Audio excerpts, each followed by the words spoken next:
সালাম হাজার সালাম।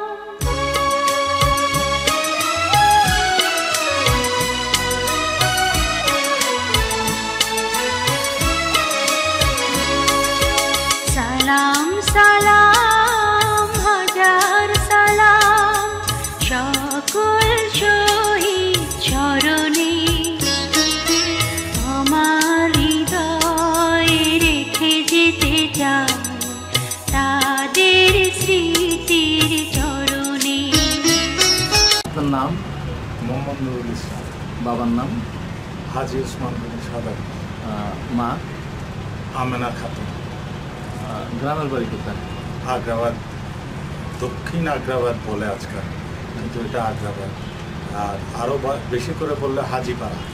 আমার জন্ম যুদ্ধের সময়, এবং যুদ্ধের সময়, দ্বিতীয় মহাযুদ্ধের সময়। চিটাগাং কলেজিয়েট স্কুল থেকে চিটাগাং কলেজে পড়ার সময় মাঝামাঝি দিক থেকে আমরা চট্টগ্রাম কলেজে আমাদের ক্যাডেটদের নিয়ে ক্যাডেট ক্লাব বলে একটা সংগঠন করে তুললাম। আর গেরিলা ওয়ারের শিক্ষা বইপত্রের যে পড়ে যে রোমান্টিসিজম, সে সময় কিন্তু বেশ কিছু লেখা এরকম ছিল। হরিনারায়ণ চট্টোপাধ্যায়, নারায়ণ গঙ্গোপাধ্যায়, এরকম অনেকে এই ধরনের প্রচুর উপন্যাস বইপত্র লিখেছেন, যেগুলো ইয়াং জেনারেশনের ইমাজিনেশনকে খুবই উদ্বুদ্ধ করত। সেই সময় কিন্তু সারা পৃথিবীতে, বিশেষ করে আমাদের দেশে, আমাদের বয়সী তরুণীদের ভিতরে সমাজতন্ত্র, কমিউনিজম, এটা ছিল আমাদের একটা একেবারে প্রথম কথা। আমরা সবাই কিন্তু কালচারালি আমরা সমাজতান্ত্রিক। 63-তে আমি অ্যাকচুয়ালি গ্র্যাজুয়েশন আমার কমপ্লিট হয়। তারপরে আমি চার্টার্ড অ্যাকাউন্টেন্সি করি। চার্টার্ড অ্যাকাউন্টেন্সি করার শেষ দিকে আমি আমার পারিবারিক ব্যবসা কমার্শিয়াল এরিয়াতে আমার পরিবারের বিল্ডিংটা আমার নিজের হাতেই করা, ওসমান কোর্ট, এটা আমার বাবার নাম, ওসমান কোর্ট নাম দিলাম। এখানে আমি বসতাম, এখানে ব্যবসা করতাম। আমি তখন অলমোস্ট আগ্রাবাদ কমার্শিয়াল এরিয়াতে মোটামুটি পুরনো লোক, এবং এখানে বন্ধু বান্ধব সবাই আসতো, এখানে আড্ডাও ছিল। আওয়ামী লীগের অনেক নেতা নেত্রীও আমার এখানে আসছেন, যারা আমার বন্ধু বান্ধব এখানে আসছেন, আমরা বলছি, গল্প করছি। 70-র সাইক্লোনের সময় এখানে মৌলানা ভাসানী আসলেন, এবং তিনি আগ্রাবাদে জাম্বুরি মাঠে একটা মিটিংয়ে বক্তব্য রাখলেন। সেই বক্তব্যতে তিনি প্রথম আটার করলেন এক দফা। এটা কিন্তু আমাদেরকে একেবারে ইলেকট্রিফাইড করে ফেলেছে। কিছু কিছু ছেলে মেয়েদেরকে একত্র করে কিছু তথ্য নেওয়া, আর কিভাবে আর্মিকে হ্যারাস করা যায়। আর্মির সাথে তো সরাসরি মার্কেট করতে যাওয়া খুব ডিফিকাল্ট। আর কিভাবে লোকজনকে ইনফর্ম করা যায় কোনো দিকে আর্মি কোনো দিকে অপারেশনে গেলে তাদের লোকজনকে বাঁচানোর জন্য প্রাথমিক পর্যায়ে আমরা শুরু করেছি মূলত। পরবর্তীকালে আস্তে আস্তে যখন অর্গানাইজ হলো, ওপারের লোকজনের সাথে যোগাযোগ হলো, অস্ত্র পাওয়া গেলো, ট্রেন গেরিলারা আসতে শুরু করলো, then we started operating, we are started coordinating. আমি আগ্রাবাদ কমার্শিয়াল এরিয়াতে আমার এই অফিস করলাম। এখানে ছেলেপেলেরা আসতো রেগুলার, আর সেফটি যাতে সবসময় কন্ট্যাক্টটা থাকে। আবার অনেক সময় আগ্রাবাদ কমার্শিয়াল এরিয়াতে আসাটাও একটা রিস্কি ব্যাপার ছিল। সেই জন্য আমি টেরিবাজারে আরেকটা জায়গা ভাড়া করে সেখানে আমরা একটা ইলিয়াস টিলিয়াস যারা এদিকের চকবাজারের এই সমস্ত অনেকে এদিকে আসতো। তারপরে আমার মারা গেছে আমার ক্লাস ফ্রেন্ড অশেষ বড়ুয়া, তাদের বাসায় টেরিবাজারের গলির ভিতরে আমরা তাদের বাসায়, তারপরে বাকুলিয়াতে আমার শ্বশুরবাড়ির ওখানে দিকে কিন্তু আস্তে আস্তে কেটে ওঠে আমরা কিছু অর্গানাইজ হয়ে যেতে লাগতো। এটা আপনারা জানেন। এবং অগাস্টে তো আমাদের বলতে গেলে প্রথম সামরিক বিজয়, যখন নৌ কমান্ডার আসতে শুরু করলো। একবার বিপদ হবু হবু করছে, তাও এই নৌ কমান্ডো অপারেশনের সময় যখন এরা পেছনে, তখন তো আপনি জানেন যে আমি নিচের তলায় বসতাম এবং এটা পুরোটাই আয়না, ওসমানপুরটা পুরোটা আয়নার, দরজা টরজাটাও আয়নার জানাল। আগস্টের মাস, কড়া রোদ, এবারকার মতো বৃষ্টি না, তখন কড়া রোদ, আমি বসে আছি, এরা প্যাকিং ট্যাকিং এগুলো করছে, আরো কিছু মাল আসবে, সেভাবে আমরা প্রস্তুতি নিই। সেই সময় একটা তখন পিক আপ, কতগুলো ডজ পিক আপ ছিল আর্মি মুভ করার জন্য, গান ক্যারি করার জন্য।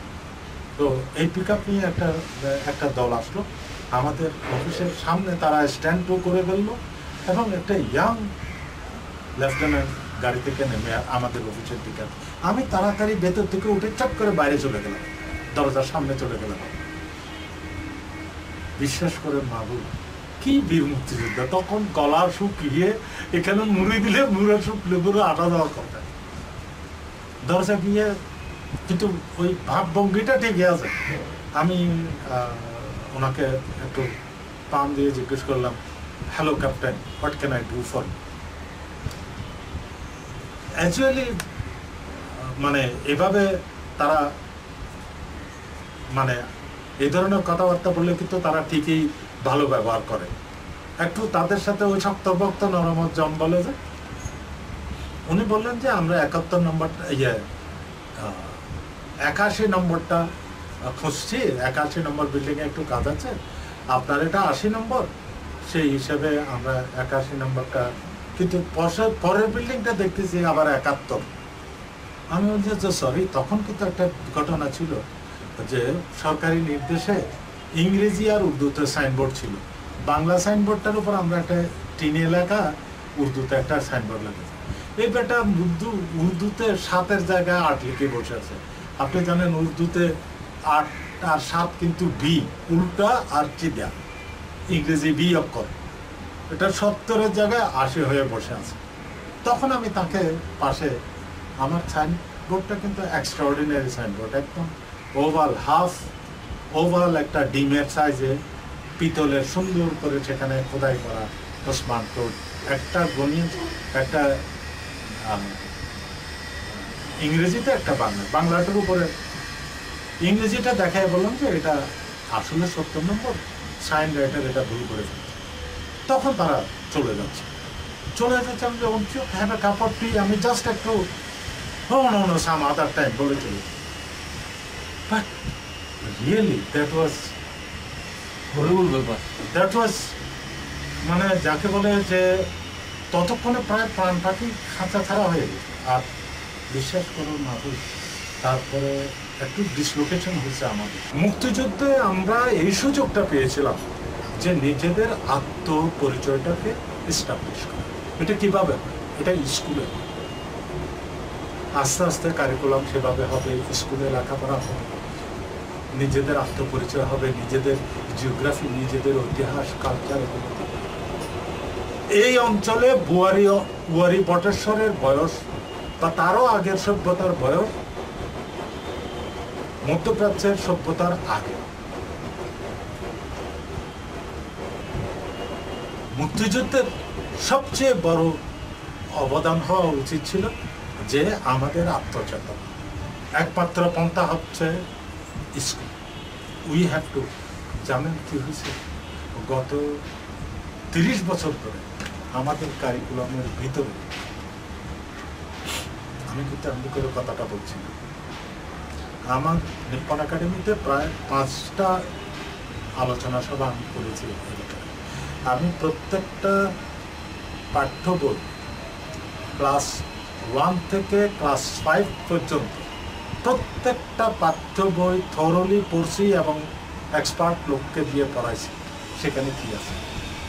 এই পাঠ্য বই পড়ে যে সব ছেলেপেলে শিক্ষিত হয়েছে তারা কখনো মানুষ হবে না, জায়গাটাই হাত দিতে হবে। নাম্বার 1, পৃথিবীর কোনো ইতিহাসে, পৃথিবীর ইতিহাসে কোনো বিজয়ী সেনা দল কোনোদিন কারো কাছে অস্ত্র সমর্পণ করছে ইতিহাসের এরকম কোনো ঘটনা নেই। আর বাচ্চা যেরকম না বালা স্কুলে যাবে অধিকার, মাহফুজের বাচ্চা তো একই স্কুলে জমা করবে, উই মাস্ট ডু।